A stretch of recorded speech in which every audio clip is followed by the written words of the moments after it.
This episode of the Zelos podcast is sponsored by Perform Better. Perform Better is the leader in functional training by supplying innovative products and top-notch education to trainers, coaches, and therapists.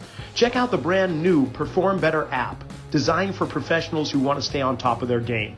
This free app features education from the world's best. You'll learn from industry leaders including Mike Boyle, Gray Cook, Sue Falzoni, Charlie Weingroff, and many more. Topics range from strength and conditioning, program design, nutrition, business, and marketing. Just go to performbetter.com. Welcome back to another episode of the Zelos podcast. I'm Rocky Snyder, and we're turning the tables away from baseball right now. I know the season just began, and we've had some folks on strength conditioning world from Mariners and the Giants and whatnot, but we're going to change our gear a little bit and go to the NFL because I've got John Griffin with me now. John and I actually happened to go to UMass Amherst, not together. It was years apart, but we're fellow alumni. So I got that kind of connection with him.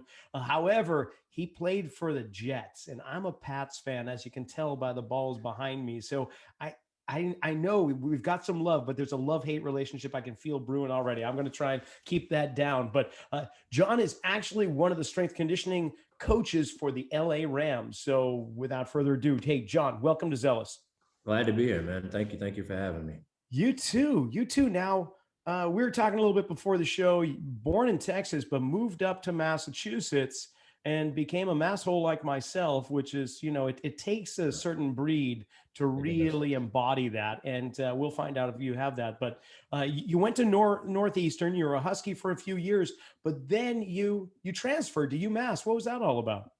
So I played at Northeastern and then, went 3 years there. My third year, individually had a really good season, but I think as a team, financially, just playing in the city of Boston, just wasn't a long-term thing. And we had a meeting with our AD, and he kind of voiced to us that they were going to, shut down the football program. I think Hofstra followed shortly after.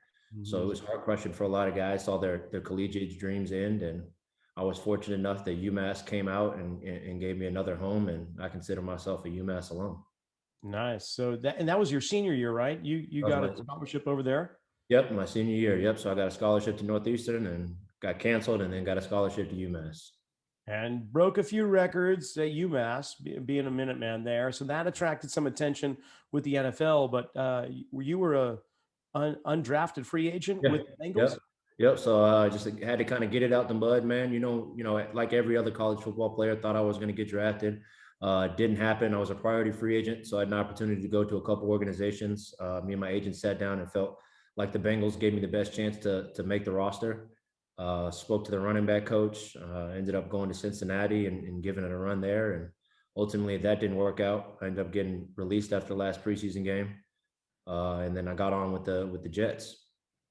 In between, there was a little World League football, I understand. Yeah. There's a little startup league called UFL. I went to Omaha, Nebraska, and played for called the Omaha Mammoths. So that was an interesting experience. How so? What do you mean? Just a league of journeymen. You know what I mean? We had I played with Maurice Claret, who was a guy that was trying to get back into the NFL at the time. A lot of older guys, a lot of younger guys. So it was just a collection of just journeymen trying to either get back into football or get back into the NFL. I think we're practicing at like a little YMCA center, living in an apartment complex down the street. So it almost felt like the JUCO of professional football. But it was an awesome experience, man. And, I came from a small school, FCS UMass. So for me, it was just ball. So it gave me an opportunity to get back on in the NFL. So it worked out. I'm curious with that, though, before we get into the strength conditioning world, because I definitely want to delve into that for most of the time. But when you got a group of guys that are hungry for trying to make it up into the big league and they're playing there, would you say that there was more drive, more attitude than actually being in the NFL, or am I off there? I wouldn't say that. I would say that everybody was focused and we were all like-minded and going in the same direction. I would say when you're in an NFL locker room, obviously everybody has the mentality that they want to win as a team and win as an organization. But, specific guys have specific things going on, whether it be, contract negotiations, I don't know if I'm going to get re-signed, so there's a lot more individual things on that nature. Whereas when I was in Omaha, it felt like everybody was on the same goal. Like, if we do what we got to do, we put in the work, we'll get to where we want to go. Interesting. A lot more team-based philosophy, Yep. mentality. I got you. Okay, so then you move on to the Jets, and was it the last preseason game you got tackled there? Yeah. So I had my first stint with the Jets. So that was my second year with the Jets. My first year with the Jets, I actually had a high ankle sprain in camp, and I ended up getting released and went back to Omaha under Joe Moglia, who's the head coach at I forgot where he was at. You remember Joe Moglia? I remember the name, but I couldn't tell you where he is. Coastal Carolina. There we go. Boom. Yeah. So he was coaching there. So was there for maybe a month and a half before the Jets called me back. So I got back on with the Jets, played in my first actual game in Buffalo, and then going into that next year, off-season, training camp, preseason, in the first preseason game against the Detroit Lions, broke my ankle up on the sideline on a horse collar tackle. Yeah. And that pretty much spelled the end of your NFL career? For the most part, I spent the year rehabbing, and just the change in management obviously didn't help as well. Coach Rex Ryan was the head coach, and Mike Tannenbaum was our GM. And during my time in IR, there was a big transition from that. So I think John Izett came in, and we made a switch at head coach as well. So a lot of that turnover just I wasn't really part of that regimen. So for them, they wanted to see some more recent film of me, and with me being IR, I just didn't have it. So their suggestion was, to either go back to one of the startup leagues or do the CFL route. And at that point, football started to become more transactional for me. You know what I mean? It started to become more about, dollar bills and, how can I continue to make money? And it just, the fun started to come out of it. So I figured at that point, it was time for me to just go a different route. And so what was that different route? Because it's quite unique. I mean, I talked to a lot of strength conditioning consultants and coaches in the major leagues, in the pro sports world, as well as outside in the general population and so on. But there aren't too many guys who have been NFL athletes that turn around and become certified strength conditioning coaches or specialists. What was that all about? So I'd always had an interest in fitness, even in my time in the NFL. But I never really looked at it from a strength and conditioning lens. It was more so, I'd say bodybuilding, high intensity interval training, things just to look good with a shirt off. Sure. And then once I started to kind of dig deep into the science behind it and the evidence-based practices and how you can actually push the needle on performance, it kind of made me wonder, I wonder had I been doing some of this stuff, or had I been, going through some of these programs, or had a coach that was putting me through this, maybe it may have extended my NFL career. Maybe it would have been put me in a situation where I would have got drafted higher. You know what I'm saying? So I started thinking about all these things. And as I dug into it, I kind of just went down a rabbit hole and just wanted to go somewhere where I could learn it. And the more I learned about that performance aspect of it, the more I got enamored with it and decided, this is ultimately what I want to do. And so where did you pursue this? I mean, where did you start out? Yep. So I started at Baylor University. At the time, we had drafted a running back in New York named Terrence Ganaway, who's a really good friend of mine. We were roommates for training camp. And I'm from Texas, and he was from Texas, and I was home at the time. And he invited me to come hang out with him. So I drove up to Waco, and he was getting a lift in.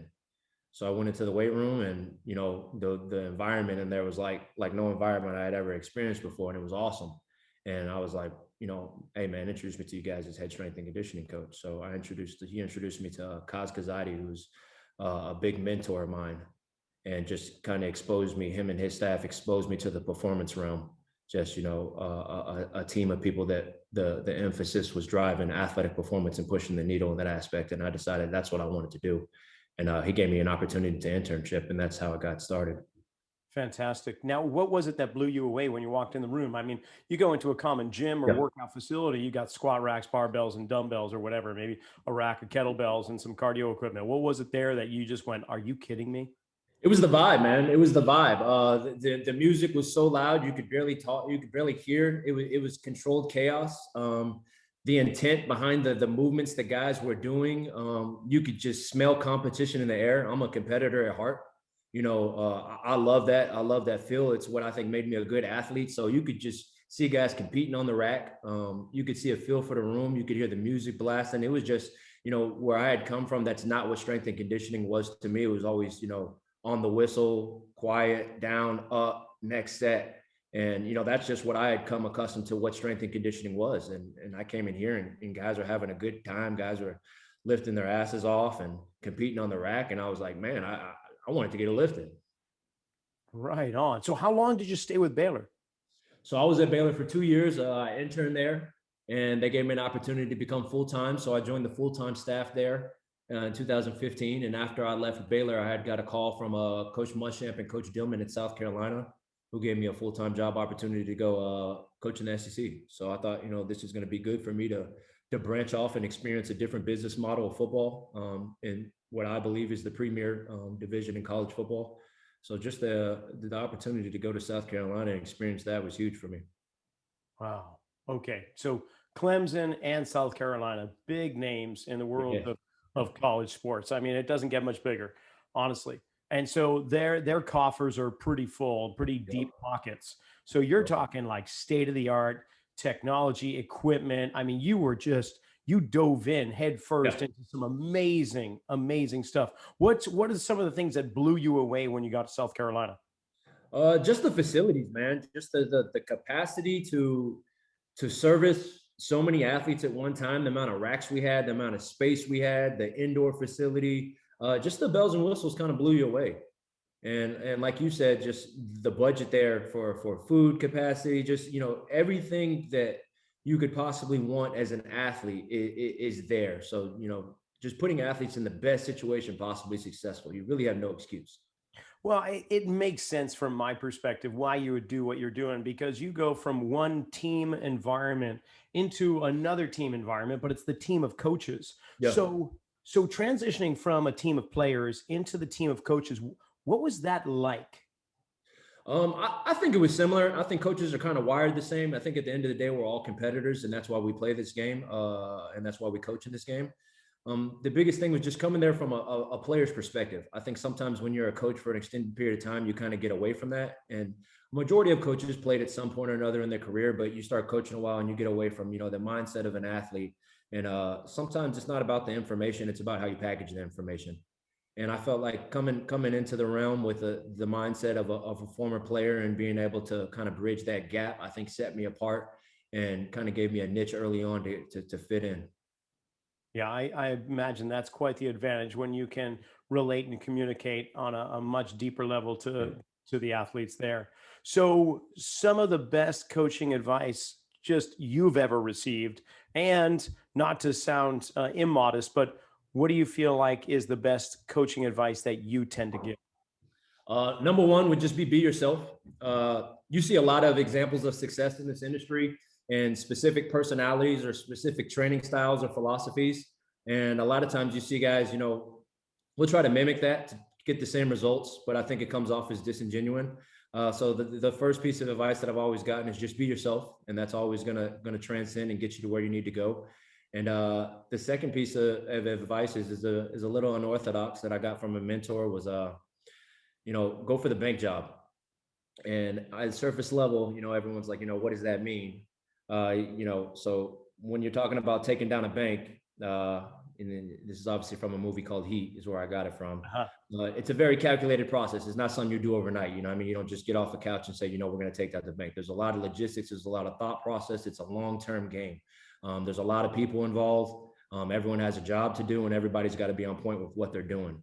So when you're talking about developing an athlete, we're not trying to put guys in microwaves. We're not trying to get something, in 2-3 weeks. We're thinking about like, what's the long game? What's the end development? What's the best practice of doing this?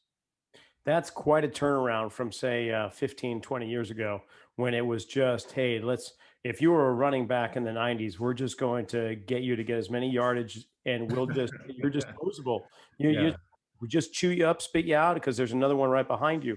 So when we're talking about long-term athletic development, which is it's a phrase that we're hearing more and more, LTAD, how is it that like in the college sector with you and the other team of coaches, how do you develop that long-term athletic development with a player that's only going to be with you for say 4 or 5 years? Yeah. I think the first part is one, you have to address the human aspect of it. And a lot of people skip right over that and go right into the physical side of it. But at the end of the day, we're dealing with human beings, and these are relationships with people. So first and foremost is somebody's parents are dropping their child off into a foreign place that he's never been before with a bunch of people he's never met, and they're entrusting that you're going to have their best interest. So before I ask a kid, to put 500 pounds on his back or wake up at 6 a.m. and run 1,000 yards of whatever yardage, I got to develop a relationship with the kid first, because this is going to be the fundamental base of which we build on for the next couple of years to come, so that he understands that, I have his best interest in mind. So whenever we're speaking about development, I think the relationship aspect of it is huge. And that's what you first got to develop. From then on out, I think, you got to not take a cookie cutter approach and figure out, all right, moving on from a human aspect, what sport does this guy play? Obviously ours is football. And what position does he play? What is he being asked to do to be successful at his position? So that requires a certain level of communication with the sport coach. Where do you see this guy in the role in the offense? What do you see him doing? How do you see him contributing to this team? And once you figure that out, okay, this is the angle we're going to take to develop this kid. Yeah, I can see that in the college realm as well as in the NFL, talking to other strength coaches, there's a lot of meetings that take place preseason and in season, postseason, and you're constantly communicating with this team of coaches. Yeah, I mean, let's just go to the Rams and we'll come back to college. But right now, you've got 4 strength conditioning coaches on the Rams. You've got a team dietitian. You've got a sports scientist. You've got a director of performance. You've got a huge team that is just devoted to sports medicine and performance. What is that like? It's awesome, man. It's awesome, and I say it all the time. I haven't really felt like this, since I've been an intern. Is you're learning from everyone. Is you're surrounded by a group of professionals, and everyone's an expert in what they do, across the board in any room you walk in. And everyone has a different upbringing and a different philosophy for where they came from. So there's just a lot of great ideas. So really, it's a lot of collaboration, it's a lot of teamwork, and it's a lot of sitting down and figuring out, what's the best idea, what's the best, practice, what's the best application for this guy, for this team, for this position moving forward, and what's going to get us the best results. Sure. Oh, I can see one of the big differences, and you can tell me if I'm right or wrong here, between college and pros is that college, you've got athletes that they're just going to listen to everything you say and do exactly what you tell them to do. But you suddenly move up into the NFL and you've got some veteran players that have been doing it a certain way for a long time. And here you come in trying to tell them something. It's going to be a different kind of communication style, isn't it? Yeah. So the way I compare it is in college, it's a lot more communication. And when I say communication, it's more so, me giving you the directions for what I'm asking you to do. And for the most part, that is what it is. In an NFL level, it's more conversation. So, you're kind of going into a situation with a lot of tools in your belt. How's the guy feel today? Maybe, this is 10th year in the league. He had a meniscus repair last season, a knee surgery year 4, an ACL in college. So those are things you got to be aware of. And there's a lot more of a conversational aspect of, what's the best modality to get what we're trying to get out of this guy today. So it's a lot more conversation than it is communication. And where do you fall in terms of your role to return to sport? Like in terms of post-rehab, rehab, strength conditioning? I mean, it's a transitional kind of spectrum there. And where do you see yourself? I think we're just, the whole staff as a whole is kind of ebb and flow through all of that. I think NFL is kind of one big return to play block. And I say that because, everyone's always going to be hurt in some form or fashion, whether they're pushing through something or it's some sort of injury. So I think it's honestly like a very big return to play block. So I don't really segment it up or silo it into like, this guy's straight return to play, this guy's performance. And I think as a staff, collaboratively, the vibe that I've gotten from the Rams organization is we all kind of like got a hand in that. It's not just, hey, you're the return to play guy, or this guy handles this, or you're the speed guy. Everything we do is a collaborative approach. Everything we do is, evidence-based practice. There's a lot of smart individuals there in the room that are going to figure out what's the best tool for this individual.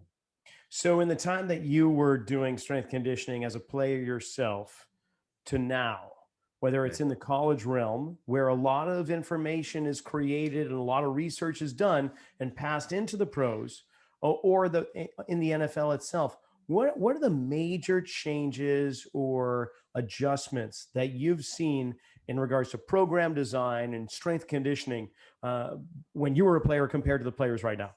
Yeah, I would just say a system of checks and balances, periodizing volume, periodizing intensity. Just as a player, the way that we're wired, especially as a football player, is, to leave it all on the field. And you hear that a lot. 110%, you'll hear a lot of phrases like that. So, as a player, I was going to go 100 miles per hour until I couldn't go anymore day in and day out. And my body was going to tell me when it was time to shut down, because it probably was my body shutting down. So the biggest change that I've learned is just, once you get in strength and conditioning and start learning the application behind everything, just learning how to, undulate a training cycle or periodizing, or, whether we want to go a linear periodization, just figuring out ways to best put an athlete in situations to peak and taper when they need to taper.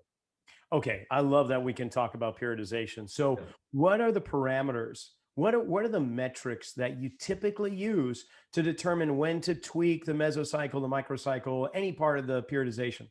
Yeah, so it's really, we're spoiled here. I'm spoiled at the Rams. I was also spoiled at South Carolina as well. Just being able to have access to so many modalities to put that into context. So a phrase that I've come upon is it's called comorbidity, which is kind of like, you don't typically fall from one issue. It's typically a lot of issues that cause this. So when we're looking at athletes that got something going on, maybe they're slowing down or they're looking like they're hurt, you're going to cross-reference a lot of different tools to figure out what's going on. So whether it's like, a catapult, am I looking at, is a guy's player load too high? Is a guy's high speed yardage down? I'm looking at RPEs.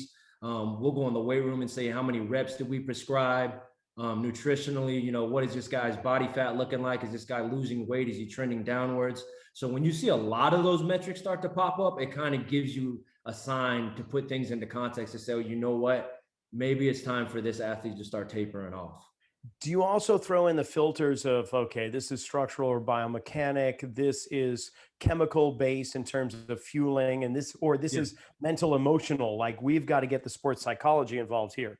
Yeah. So I think that a lot of that is the art of coaching. A lot of that some people can say is subjective, but I think that that's where the experience comes in of kind of knowing your players. And unless you have a baseline of what a guy's baseline is, you're never truly going to be able to tell whether he's off of that. So when you put all those metrics into play, you can kind of, get at that. Maybe this guy is stressed out, or on a collegiate level, or in the NFL level, this dude broke up with his significant other last week and it's really getting to him. On top of that, he just bombed a test. On top of that, 32% of our volume over our cycle is this week as well. And, he's been trending down in body weight. So now we have multiple metrics to put together and figure out, all right, let's figure out the best protocol moving forward for this athlete. And you do that collaboratively, I imagine, with the other coaches, right? Yeah. That is not a one-man gang, man. That takes a lot of people being on the same page, a lot of people meeting and just having a general understanding of, how we're going to operate as a performance staff. Yeah, honestly, I remember my early days actually going through UMass and working as a line cook, and you're working with some other guys behind the line, and the orders are coming in, and you're having to coordinate all these different ingredients together at one. I mean, you've got so many different ingredients that you're dealing with, and you're trying to make the best buffet imaginable that's going to be more tasty and delicious than any other team around. So when it comes to tech, like, you're not that far away from Silicon Valley. I'm just over the mountains here in Santa Cruz. But when it comes to that, do you guys have those horn rim geeks with the computers sitting in some quiet room, taking all those metrics in and then spitting out some kind of report for you? I think we are the geeks, man, honestly. And I think that's kind of why I fit in so well, is at the end of the day, I think all of us are interested in those things. And if we're working, we're looking at a lot of that stuff. And if we're not, we're talking to people that are looking at that stuff. So a lot of that tech information is going to come from our applied performance side. Tyler Williams does a really good job with it for the Rams, but for the most part, everyone in the building has a background of some sort in it, where they were at. So I think we're all kind of crunching those numbers, and we're all looking at it and figuring out what trends we can pull from it. And what's the little gremlin that's hiding in the dark corners of the closet that no one typically pays attention to? That is one of the biggest elements, or in terms of like when you're looking at all those elements we're just talking about, what's the one that surprises you the most that has a great impact on the players when before you wouldn't have even considered it? Yeah, I would say that the force plate stuff is starting to creep up, and it's been kind of new the last couple years, and that's something that I've tried to wrap my mind around and learn a lot. But a lot of people are doing jump tests, counter movement jumps, just kind of getting baseline on specific guys and seeing when they start to stray off of that. But I really do like that as a modality, not just for readiness and return to play, but also bucketing athletes and finding different ways to train them. Seeing is this guy lacking in RSI or ability to create power fast, or is this guy, lacking in peak power? So you can kind of get a gauge of what guys, superpowers are and what their weaknesses are, and it gives you more of a fine-tuned approach to training. Yeah, force plates have become huge. I mean, honestly, it seems like every week I'm talking to somebody, whether it's the Mariners or the Giants, both those guys were talking about force plates. I've got one here. I don't use it a lot with the athletes like you guys do. I've got the seniors that are just trying to stay on their feet, and they're in a lot of pain, so we use it for that. But it has so many far reaches that you can use it for. Now, in regards to the Rams, you guys are using the power plate for jump testing, for loaded lifts. Are there other things that you're doing with it? I mean, there's so many things you can look at it. I would attribute it to early on, like catapult data. I mean, the sky's the limit for what you want to look at. It's just a matter of, you got the kitchen sink at your hand, but like what are we looking at and what's going to drive performance? So I think, as an organization, we're still trying to fine tune, what are the main metrics that we want to look at, and what are the things that our data is pointing towards that can push performance and show an accurate display of readiness for us. Now, I know there's other techs like the wearable technology that's going to look at heart rates, HRVs, sleep patterns, all this stuff. And I know with the players union, only if they give you permission will they share that information with you. But I imagine there's quite a few players that do that within the pro level. But I'm curious, when it came to like Baylor or South Carolina, were you guys using that too? And how does the NCAA's guidelines kind of regulate that? Yeah, I mean, I think that's open territory. It's a lot of blue water. A lot of people have a lot of that stuff and don't really know what they're looking at yet. I would say at Baylor, we did it a lot more. We had a pretty sharp team of individuals. Andrew Altoff was the guy heading that up. He now does it for the Carolina Panthers. Chris Roof was also kind of helping out with that, and he's the director at Baylor right now. But just getting a feel for the catapult stuff and how that fits into play, and then cross-referencing it with the RPEs. And then we had this thing called TMG that would also measure a lot of things. But we were just, I think Baylor was kind of ahead of its time with those guys in that building. South Carolina, we were big on catapult data. So the catapult was a big metric that we had a insight to look at. But I think from a technology standpoint, you can kind of get lost in the shuffle if you start, looking at too much stuff. It'll pull you in too many directions and get you away from, at the end of the day, like there's really no substitute for the work that you got to put in. Yeah, by all means. So we definitely can have a problem seeing the forest through the trees when it comes to looking at all that data. And so, like you say, it just, at the end of the day, it comes down to, can they move well? And can they do it over a period of time with the most explosiveness, the efficiency, or can they hit the hardest, or whatever the case is? So what is that you're looking forward to this season with the Rams coming up? I mean, obviously we've got an extra game that was just announced. That's pretty exciting. 17 regular season games with the NFL. That kind of makes me scratch my head with injury rates and whatnot, but that's all right. But what are you looking forward to? Personally, just growth, learning, being a part of a team. Obviously I wouldn't be here if I didn't plan on winning the Super Bowl. I think organizational, that's a goal for us. And we're serious about that. So the biggest thing is going to be winning, but just learning every single day, man, just creating an atmosphere in which I can learn, the NFL model, be around pros in the weight room, but as well as, on the team, and just, picking and pulling things from those guys' brains. What have you learned this week? A ton, man. A ton. I learn something new every single week, man. Just organizational stuff. ways to train athletes. I went down and talked to Daniel Martinez. He's at Trinity University right now. But just a very bright guy who was talking about some force plate stuff. And he gave me a really cool analogy that, I had never really thought about. Just so you don't lose train of like, at the end of the day, we are training athletes and you want to train them from a lens of their sport of play. And he likened to like a tiger. When you're going to study a tiger, you're going to study a tiger in the zoo. You're going to see it in its nature. I mean, you're going to study a tiger outside of the zoo. It's going to be in its nature. It's going to be hunting. It's going to be in the jungle. You don't want to study the tiger in the zoo because it's not of his nature. And he feels like a lot of times the strength and conditioning coaches, we'll put guys on the force plates. We'll put guys through, a fusionetics test, or we'll put guys through whatever, and they perform within this box. And we use that as an indicator to say, okay, now they're going to perform here. But I think we have to, take it apart and look at them within their level of play. And I kind of picked that up from him. And I really did like that analogy. And I think sometimes we can lose that train of thought. Specificity of training, right? Yeah. Yep. Yeah. You must be just in like hog heaven here, like a kid in a candy store. Honestly. Yeah, man, it's awesome. It's awesome. I'm not going to lie. It's awesome. That's great. Okay. So, strength conditioning coach, then where else do you want to go with that? Like athletic trainer certification? Honestly, I like the performance side of it, man. To be honest with you, at the end of the day, I could see myself, just overseeing it. I think there's not a lot of exposure right now for what that looks like for our industry. I know there's a couple people doing it. Pat Ivy's doing it in Louisville. Jay Agabo just took a spot in California somewhere. But just, people that have a background within the performance model that are managing and hiring. A lot of times our field and the positions in our field are hired by people that don't really understand the ins and outs of strength and conditioning or have never worked in it hands-on. So I think there's always, a little bit of a disconnect for what that looks like. There's a disconnect for, an auditing system. So I think that I could see myself transitioning in that role when it's all said and done. Right on. Okay. When it comes to assessing players, what are the main go-tos that you guys are doing? Is joint by joint approach? Are there screening modalities? What's without giving any trade secrets away, because I just, what is it you guys are doing?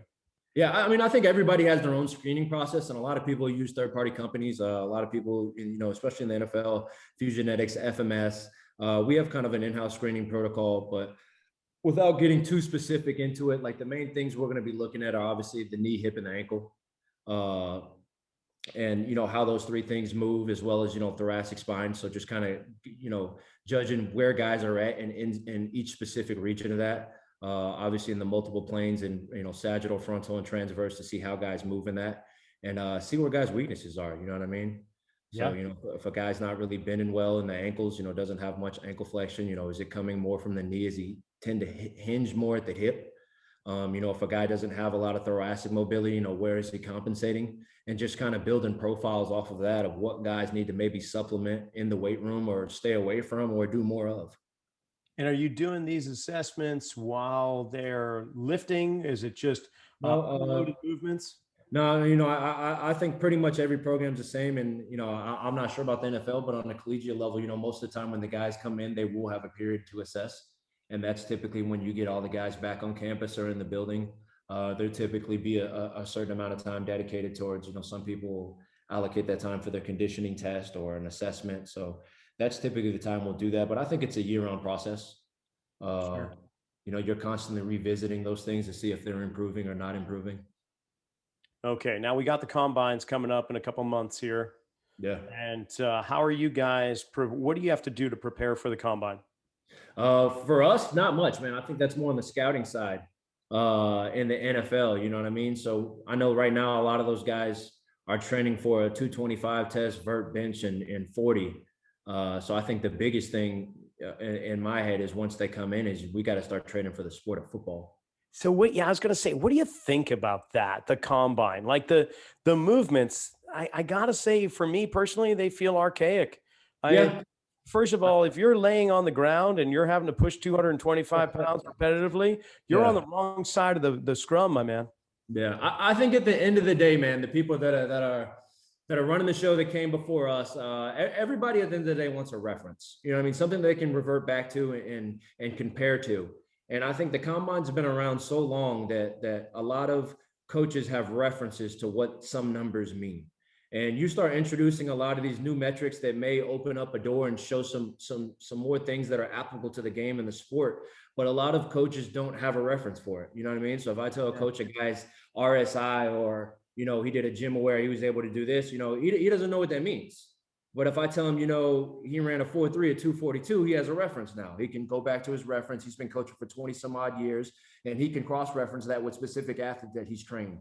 So I think as long as those references are there, those specific things that they test will always remain. I know, and I don't want to sound critical, but it sounds like they just turn into dinosaurs. Yeah. They're not like the coaches that want to learn something new every day. Yeah. Now, I do think that there are a lot of coaches popping up in the NFL that are being very receptive to those type of things because they're looking for advantages to win. And as we all know, like especially with the 17-game season, it's in a battle of attrition, man. Availability is winnability. So I think if some coaches are starting to look into some of these other things under the hood of, what are some things we can start looking at that are going to translate to athletic performance or success on the football field. But I think as soon as a lot of these coaches are able to get a database of reference in their mind of what that looks like, 4 or 5 years of references in their head, they can start, we can start spoon feeding a couple other things in there. Yeah, I'm just thinking like Moneyball with the A's and how that turned everything around. Yeah. You're familiar with that, right? Looking at the on-base percentage. So is there a Moneyball element coming into the NFL? I don't know, man. I think at the end of the day, too, the NFL is a business. And whenever you're talking about business, you're talking about dollar bills and you're talking about branding and you're talking about views. And, I'm not sure how marketable RSI and peak force is to a lot of fans, but I know that when you're scrolling on Twitter and you see 40-inch vertical and 4.3, it gets clicks. That's a good point. That's a real good point. But during the combine, talk about learning something new. As I understand it from some of the guys I talked with, is that you guys do in-services, workshops with other trainers and coaches from the other teams. Is that happening this year? I don't know if it is because of COVID. Now I think that's going to be, specific team by team. I think we have such a new staff right now. I think we got to kind of get a feel for what we got going on and figure out how we're going to do things first before we start doing that. But I could definitely see us open to reaching out and picking the brains of some other staffs as well. Well, it sounds like you're no foreigner to new staffing. I mean, from going from Cincinnati to New York to Omaha to Baylor and South Carolina, that seems like old hat for you. So what is it that you're bringing to this new group of coaches when they're new themselves? Yeah. I think just, like-minded individuals. At the end of the day, we're in a people business. We're in a relationship building business. So performance obviously is the key metric and winning is the key metric, but I think the underlying ability to do that is just forming relationships with players. And I think just like high character people, you get a lot of high character people in a room that are very like-minded and very driven to a specific result. And you create synergy. And I think that's powerful. And a lot of times, that's not really a tangible thing that you can grade and track, but you can feel it. And I think that was one of the biggest things that I got from this organization is, everybody in the building seemed to be like-minded, on the same page and heading in the same direction. Environment's huge and philosophy the same. So as we get closer to the season, as a strength and conditioning coach, what are your roles as you're getting toward preseason? Draft is coming up, obviously. What are you looking toward for the next few months? Honestly, it's going to be just preparing guys to go into training camp. And then once we're getting there, just setting a good foundation to continue to build off of going into the season as well. So, you're looking at developing obviously relationships with the athletes, for profiles on the athletes and figuring out, okay, what's going to be the best modality to train this guy long-term.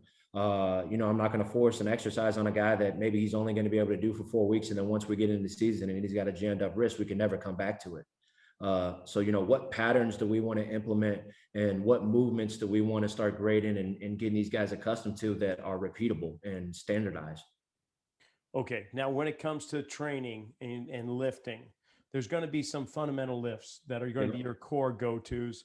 They're typically going to be loading the vertical axial, right? It's going to be bilateral, symmetrical kind of ground-based movement, but then you've got to have your accessory lifts. My question is this, John, is if you were to break down percentage-wise a typical program, and how much of the percentage is going to be the fundamental or foundational lifts or core lifts compared to the accessories? I think that's going to change, and it's in the off season. Obviously, it's going to be much more of those core, and then once you translate into the season, the volume of that is going to start going down, and then you start getting more of the accessory type stuff. And why do you say that? Obviously, because just obviously the nervous system and how CNS taxing a lot of that core stuff can be, and you want to have a track on where that's going to push obviously the needle of performance, but also to make sure you don't tank a guy. And then once you get in season, there's a lot of stressors. There's a stress of performance. There's a stress of just playing football. Football is a very, very stressful sport. And as we both know, the body doesn't differentiate how it dictates stress. So the last thing you want to be doing is compounding that, thinking, oh, I got to get this guy to squat more reps. And at the end of the day, you're making him worse off. So, as we get in season and those stressors start to increase, you'll kind of see that pull back in the weight room. And a lot of that accessory stuff kind of more so creep up. Not to say it goes away, but it's just not as much as it was in the off season. And we both know that maintaining peak performance is not something that is attainable. You just can't stay in peak for very long. So when do you want your players to peak? I don't think there's any right answer for that, to be honest with you. I heard from a former associated, you just want them always in some form or fashion to be trending upwards. And it's okay if they taper a little bit. It's like the stock market. It's going to go down a little bit, but at the end of the day, it's always trending upwards. And you want athletes in some form or fashion always trending upwards. And I think that's a holistic approach, not just from a performance staff, but from a coaching staff as well. Now you're talking about practice. You're talking about periodization of periods. You're talking about length of practice, density of practice, and how can we put these athletes in a position where they're consistently trending upwards? And do we have the data to support that we are doing what we said we're going to do? Great answer. I couldn't have asked for a better answer, man. That's fantastic. Now, obviously you've moved around, but you're from Texas, you're a Longhorn, and you have a little taste of masshole in you. I get you. So that makes you dangerous. But now you're in La La Land in LA. Yeah. Oh, look at you roll your eyes. I know you didn't mean to do that. But so every time I tell someone I live in LA, everyone's, like I live in Disneyland or something. Like, what's it like? How is it? I think the place I'm in is kind of slowed down a little bit. I'm in Thousand Oaks, so I don't think I'm getting the full LA experience much. Yeah. You're happy to be in Thousand Oaks. You don't want to be in downtown LA. Thousand Oaks is really nice. And it's a good area. Well, and I can't believe that, our time has flown here and you've given me some really great insight and information and just sharing your experience of being a player to going into the college realm and now the NFL.